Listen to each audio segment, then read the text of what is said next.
But today I am going to tell you something more which we have to know. It's very important to know because, as was described by people, that they practice Sahaja Yoga as they go to church, but it's not from their heart. And heart is the abode of the spirit. It's the Shiva within us. So we have to know more about heart, and that is very important. You know about these three nadis we have, Ida, Pingala, Sushumna. But in the heart there are four nadis. And the one nadi goes to Muladhara. And if you cross the limits of Muladhara, it goes to hell. That's why they say that Shiva is a destroyer. Actually, you ask for your destruction. And when you ask for your destruction, you have it.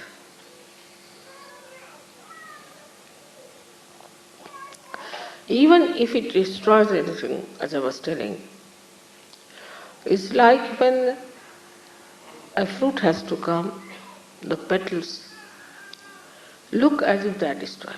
As I have destroyed, I would say, many of your things, you can call it like your conditionings, your ego, your racialism, your fanaticism, all this has been destroyed in Sahaja Yoga. This has to be destroyed for the beauty to come out. So when your maryadas cross beyond a certain point, you go to your destruction. In four directions there are destructions built, as there are four nadis. So now what is to be done? How are we to stop this destruction of through the first nadi going to hell? One of the qualities of Shiva is that his innocence. He is extremely innocent. He is innocent like a child. His innocence personified. So, we have to put our carnal desires, dissolve them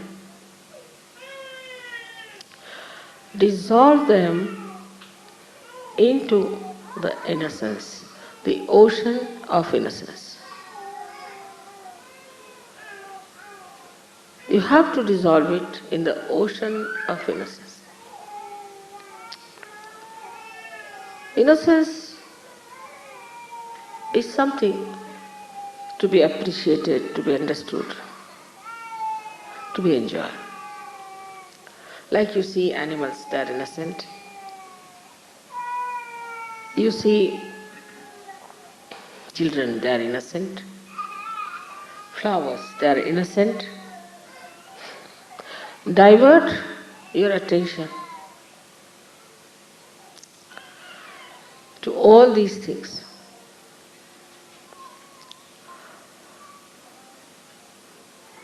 You see, on walking on the street, what is there to see best is all at 3 feet height. You see at 3 feet height all the flowers, all the beautiful grass, all the children who are about 3 feet are the best. You need not see people who are above that. Just see on 3 feet level.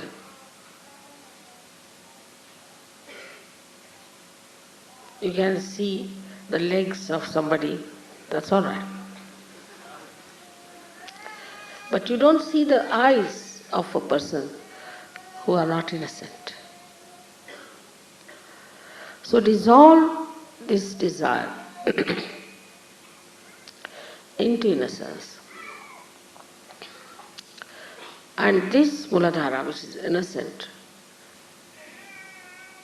is not dead, finished, but is innocent. It is righteous. It is Sri Ganesha's qualities. It's pure. So even if you are in this world, even if you are living like a human being, even if you have children, still you are innocent. The second Nadi, the second channel that can take you to destruction is desire. That's why Buddha has said that desirelessness is the only way that people do not get old, nor sick, nor worried.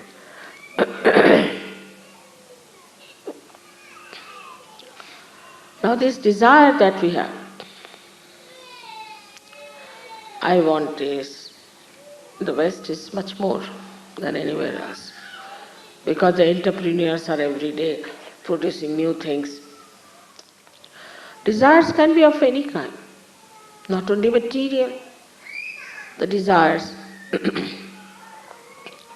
could be also quite mental. I must possess this woman, I must possess this child. All kinds of possessions that work into you as desires. I wouldn't say it is because of attachment. It's not attachment, but it is just to have more.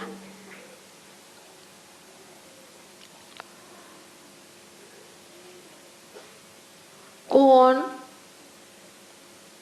adding up things, getting things. Still, one doesn't feel happy and satisfied. What is the reason for this kind of desire? Is that it's not pure desire. It's an impure desire. It's an impure desire. And when such a desire starts working, you can go any far. Like Saddam Hussein, like Hitler, like anything is nothing but absolutely desire beyond any limitations. You want to dominate others. It's also another desire. All these desires lead you ultimately to a destruction. Because there's no joy, there's no happiness. For example, now I want to have a sari. So I want to buy a sari. All my attention will be, how will I get that sari? I must get that sari, this thing, that thing. The attention becomes polluted, disturbed. For a nonsensical thing like a sari, the attention which has to enjoy the spirit, which has to nourish the spirit, becomes disturbed because of desires. In the first place, the attention is disturbed because we are not innocent. In the second place, the attention gets into turmoil because we have desire.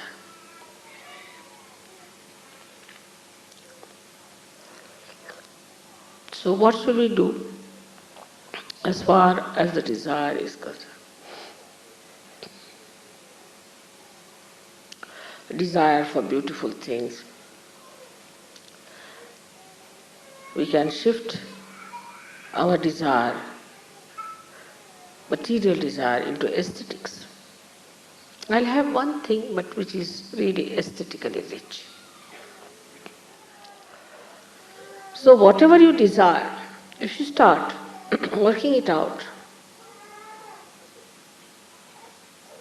desiring for something aesthetically handmade, nice thing.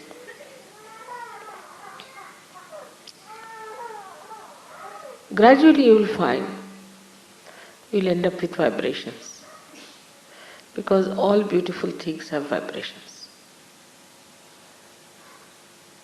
And to have the vibrations, you will have to go to pure desire. So this desire, which is madness, which makes you mad, which is so much dull and boring, becomes pure desire, because you have to dissolve all your desires into vibration. You start desiring nothing but vibrations after some. So if you have vibrations, that doesn't mean that they are something dry, see? No. It means the joy of bhakti. Bhakti is, you call it adoration, this, that. But it's the ocean of love that is God. You just get drenched into it. There's no words to it.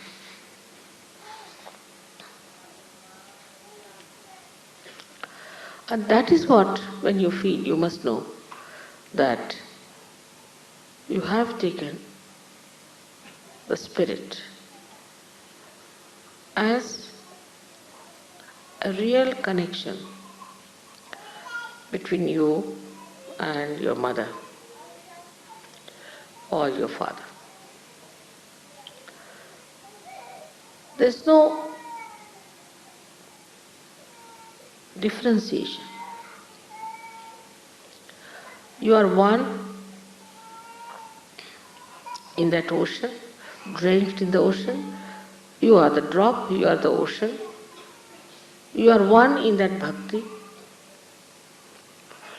And that bhakti cannot be mechanical. Because not man-made.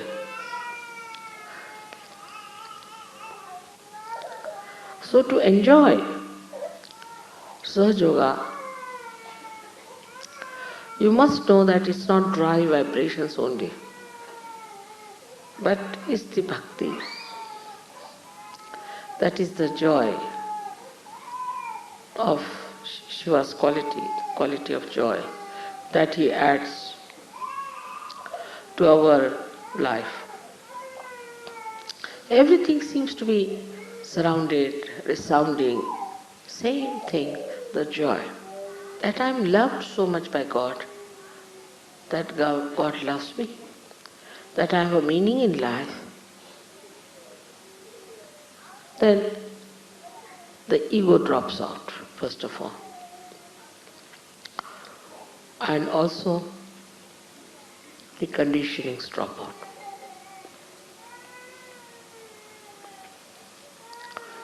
Now the third nadi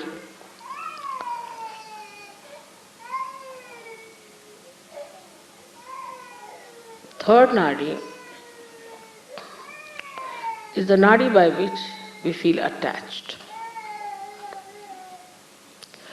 Attached to someone. Like, this is my child, this is my husband, this is my family, this is my wife, this is my father, this is my mother. In the beginning of Sahaja Yoga, of everyone, when they are just the beginners, so they talk about their whole family. My father is like this, my mother is sick, my mother's sisters, brothers, this, that, real, this thing is not well. As if, you see, we all have taken a contract. What should I do? So now this so-called limited love What is the solution which takes you to destruction? Is the unlimited love. Because Shiva is nothing but love. He is love.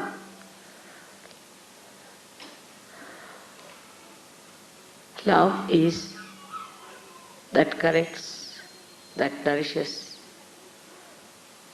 that wants your benevolence.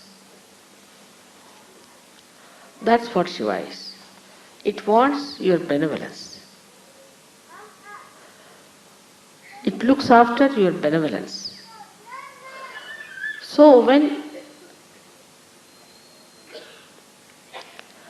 you are looking after the benevolence of others with love, then the whole life changes. The whole pattern changes. And you really enjoy it because you become one with so many, concerned with so many families, so many things, so many problems of others and us. So you just feel you are one with so many. All this is the most enjoyable thing. I mean, why all this is for there? After all, think about yourself. Why am I here?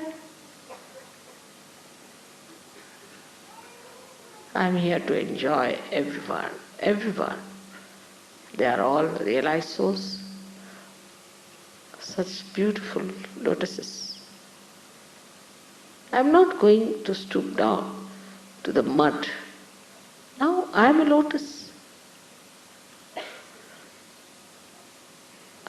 That is the way you open the heart. The lotus of your heart. And the fragrance of such a person is so beautiful. It's so beautiful.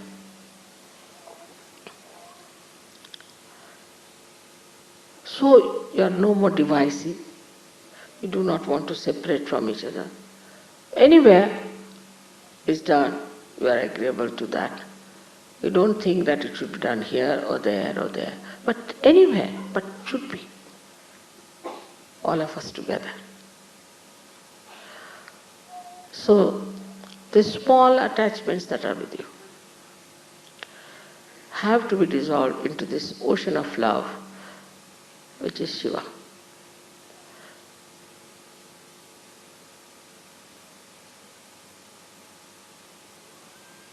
Fourth one is the most important for all of us, is to know that there is a Nadi which passes through left Vishuddhi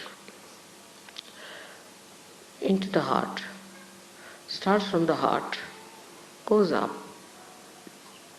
passes through Agya. It has 4 petals and opens up.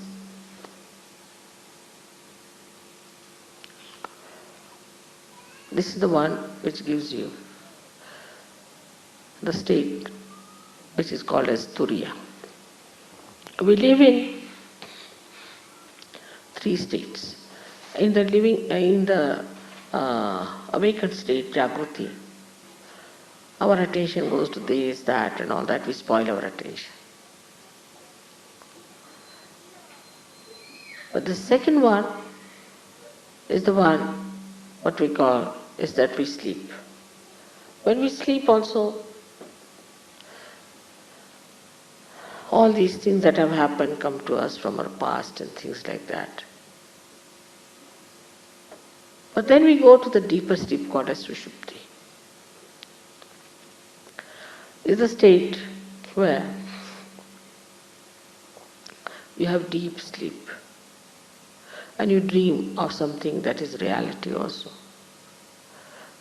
You may dream about me. Like it's the ethereal part of the subconscious where some beautiful informations are passed out. Supposing I come, say, to Italy. Italians might know in their Sushupti that I've come here, or maybe anybody might know, depends on. But the 4th state is called as Turiya. There are 2 more states. You are in a Turiya state, is the 4th state. Turiya means 4th. Fourth state is where that you are in a thoughtless awareness state. When there is no thought, just think of it. When there is no thought, you have to be innocent. When there is no thought, you have to have vibrations. When there is no thought, you cannot be attached to anyone. So into that thoughtless state you have come now as a Turiyadhisthiti. And in this state, when you are, these four petals which are within you have to open out in your brain. They come from your heart to your brain.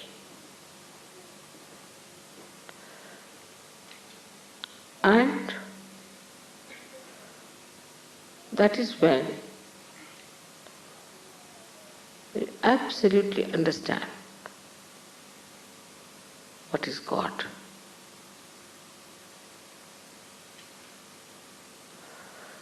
Absolutely know what is God is. That is the time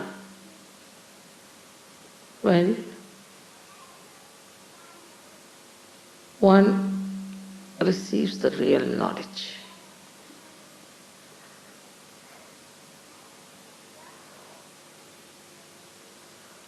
But unless and until these four petals open, one may fall back. And that's why some of the Sajogis who are still meddling with things which they should not do, go down. And they don't understand what is God is. But it's not the understanding, you understand this one little point, that it comes from your heart into your brain, not from your brain to your heart. It comes as if the ambrosia of your bhakti covers your brain. Absolutely. I wish you all to achieve that state. May God bless you.